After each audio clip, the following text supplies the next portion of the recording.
Hello, Malty Moonshots, and thank you to Malky for the malt mention, for an extras video entitled Winter Dram. The reason for the title will become transparent, that's what it is, transparent fairly quickly. Now, this is a very old recipe for enhancing a cheap whisky and making it more interesting. And like so many of these old recipes, it's very simple, it's very practical, and it's well worth doing because it will not cost you that much money. And I've been inspired, by the way, with the knowledge of other things relating to whisky by this book, which I recommend to you. It's called Whisky by Anais MacDonald. And if you're looking for a stocking filler for the seasonal good cheer, this is a book that I recommend because I've thoroughly enjoyed reading it. Now, sure, I could recommend my own books, but it's always good to recommend other books as well. I don't want to be selfish about it. But I really enjoyed this book so much, I read it twice. And within it are recipes for flavouring whisky. Now, bear in mind, in the old days, the very old days, whisky was pretty rough. It was generally white spirit. Only the landed gentry had the fresh ex-sherry casks where they could mellow and condition and mature their new-made spirit. For the majority in bars, the spirit was just basically Usquebet, was served straight out of ceramic jugs, and it was usually adulterated. But if the publican was being kind to the customers, they would adulterate it by adding sweeteners, some sugar, some herbs, some spices, nothing too expensive, and everything of which would be available. Now, your housewife, in the old days you had housewives, the ladies that stayed at home and looked after the children and did all the cooking and basically held things together for everybody. Well, they had to make do and improvise. They were aware that the Usquebets were being adulterated and mixed up and flavoured in the bars. And there was one time of the year where they could do it for themselves. And it created what I call winter dram and what they would call fruit liquor, or they would call it just liqueur. So what you need is a jar. You need a bag of raisins or sultanas, or mixed raisin sultanas, a tub, which I've now emptied into the colander, of cut mixed peel. Now, these are the classic ingredients of Christmas cake, and raisins in particular are the classic ingredients of what's called black bun, which is a dense Scottish fruit loaf, literally surrounded with a light crust of heavy-duty pastry. And what they would do is, in preparing their cake, because it was the most important time of the year, they would get a bottle of cheap liquor and they would soak their fruit in the liquor to enrich and enhance the flavour of the fruits and the peels that they were putting into their cake and into the black bun. And that's the way they did it. But nothing went to waste, because after they had strained off the liquor from the fruit that they were going to use in the cake, they would put the liquor back into the bottle, and they would use it as a liqueur and as a tonic. And they wouldn't necessarily add sugar as such. There was no need. There was enough natural sugar in the peel and in the raisins that it did the job for them. So you get a semi-sweet liqueur to which they can further add, if they want, some cinnamon or clove or cherries or whatever. So here we go. This is what you do. You get your big jar, your 2-litre jar. You've had your bags of raisins, and you've got your little tub of peel, and in terms of quantity, this is a 375 gram bag of raisins. That's all you need. You do not need any more. You don't want to overdo it.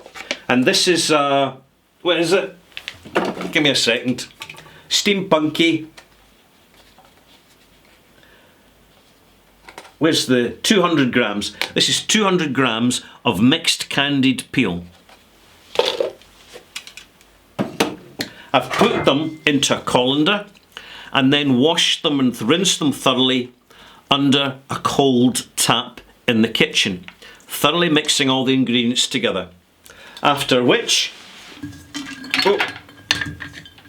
we put it carefully, without spilling any, into the jar.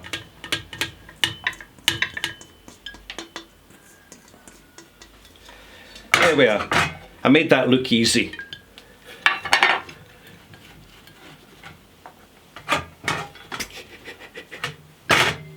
Well, it's my bothy. I can finger my ingredients if I want to. There's a wee raisin there. So a raisin fell on the floor. We'll leave that one to the. We'll disregard that one to the fireplace. So let's get this out of the way.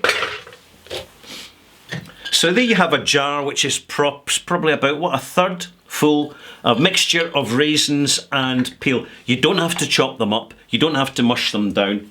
Just get yourself a bottle of cheap blended whiskey. Now I have gone for White and Mackay's blended Scotch whiskey. It's triple matured, and I am assured by the bottle that it's triple matured for a smoother, richer taste.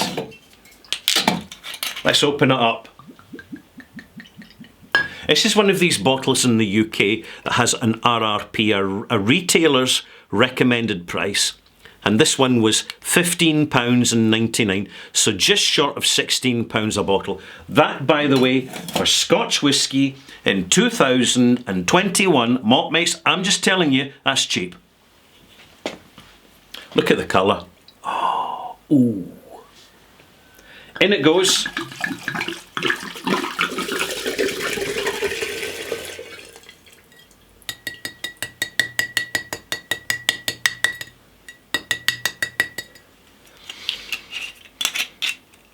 Hang about.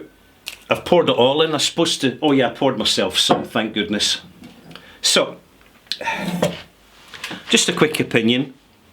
And to be fair, this is a cheap blended Scotch whisky. Sweet on the nose, mildly oaky,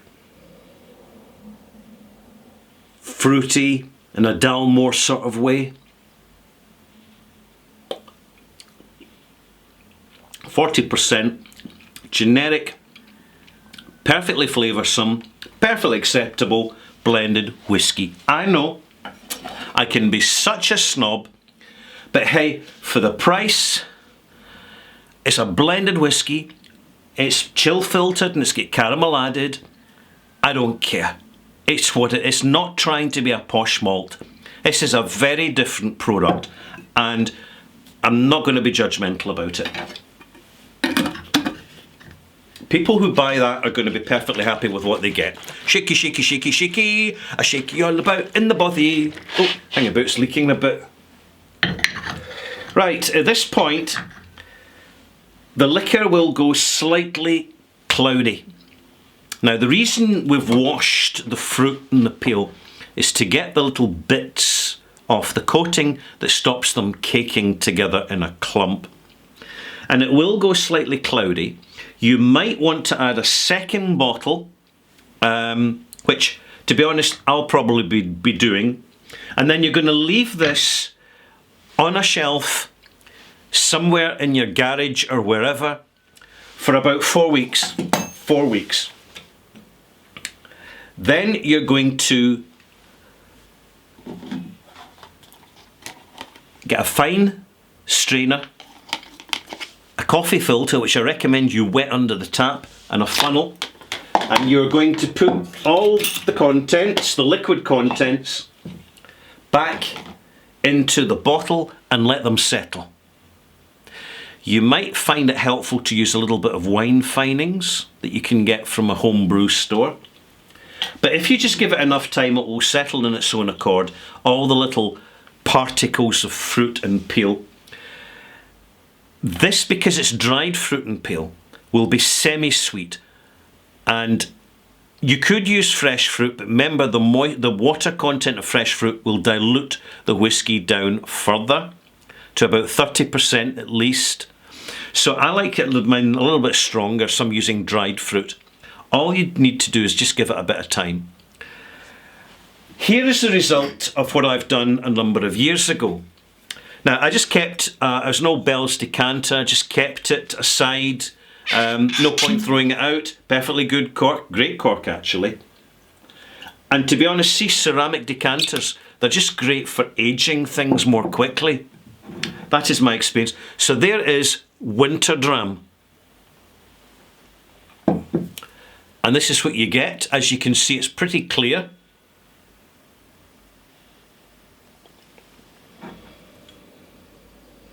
There's a semi-sweet, it's a sweeter nose, but it's got a sort of delicate citrus note to it. Not a vert, just a candied citrus note. There's without doubt you notice the presence of the raisins. It's not raisins as in sherry matured, it's raisins as in raisins. It gives for a softer nose, definitely. I used Bell's, by the way, last time, and this was done about 10 years ago, so this is vintage Winter Dram.